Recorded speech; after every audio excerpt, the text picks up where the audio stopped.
요한일서 강의 4장입니다. 요한일서 강의 4장 성도의 영계 분별 5절 6절입니다.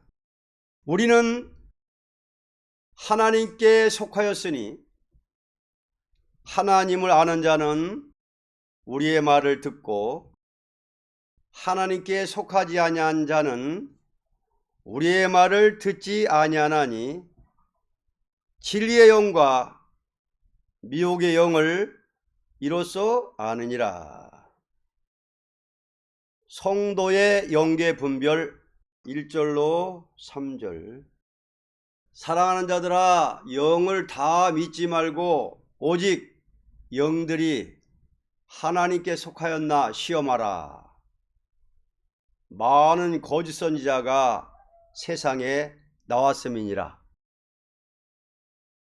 하나님의 영은 이것으로 알지니 곧 예수 그리스도께서 육체로 오신 것을 시인하는 영마다 하나님께 속한 것이요 예수를 시인하지 아니하는 영마다 하나님께 속한 것이 아니니 이것이 곧 적그리스도의 영이니라. 오리란 말을 너희가 들었거니와 이제 벌써 세상에 있느니라. 우리는 영계를 분별할 수 있는 지식을 가지는 데는 그 영이 하나님께 속하고 속하지 않는 것을 바로 분별해야 합니다. 아무리 믿는다 해도 영을 분별치 못하고 믿는다는 것은 거짓 선지에게 미혹을 당하는 일이 되기 때문입니다. 아무리 영적 활동이 있다 해도 예수님의 완전성을 부인하는 영은 적그리스도의 영이라는 것입니다.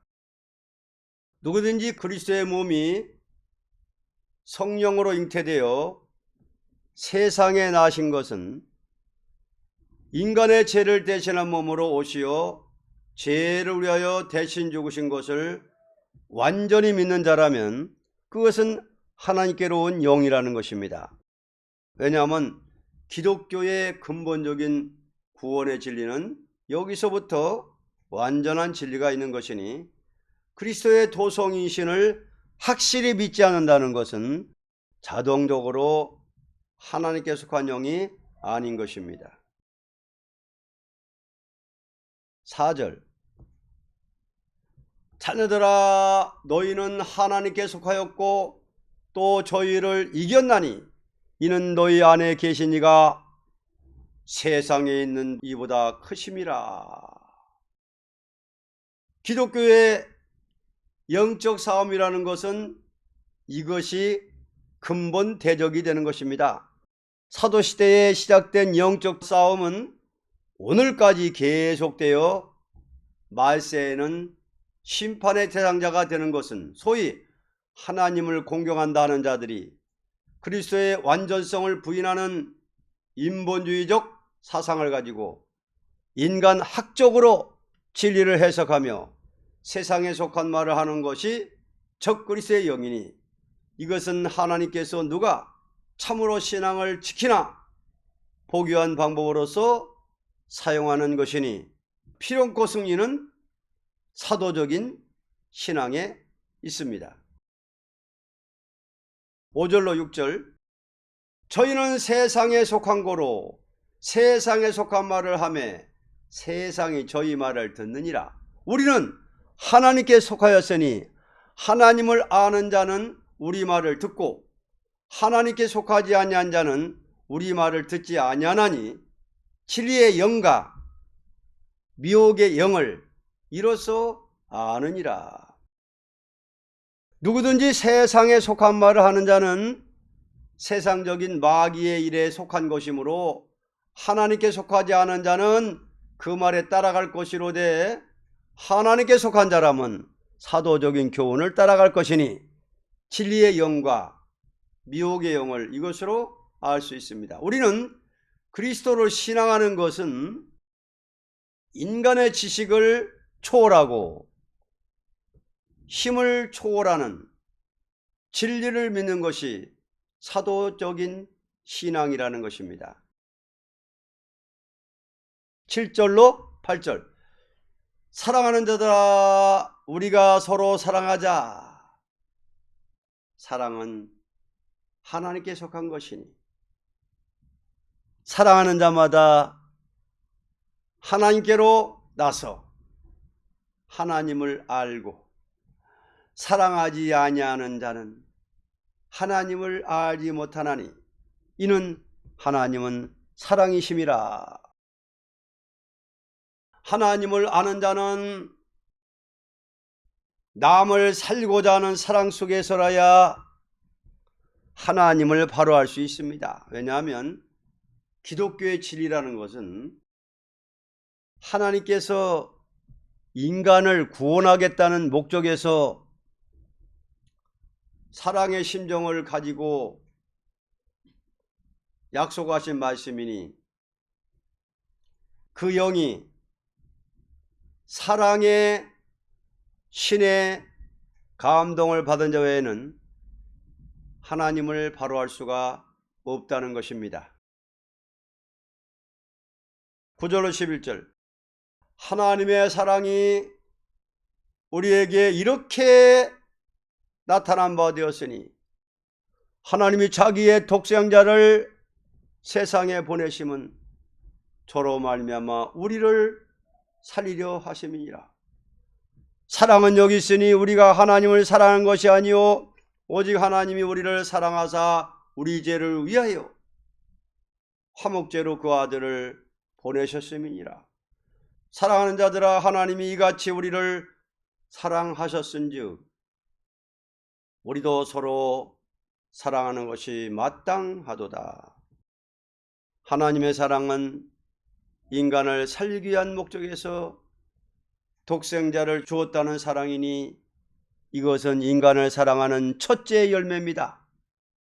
그러면 죄인을 구원하기 위하여 아들을 보내서 화목제물이 되게 하신 하나님과 죽기까지 그 뜻에 순종한 우리 주님의 사랑의 심정은 무엇이냐 하는 것을 분명히 체험한 자라면 자동적으로 그 사랑에 녹아지는 동시에 형제를 사랑하는 것이 마땅하다고 생각이 되므로 그 사랑을 남에게 주는 것에 목적을 두고 일하게 됩니다. 12절.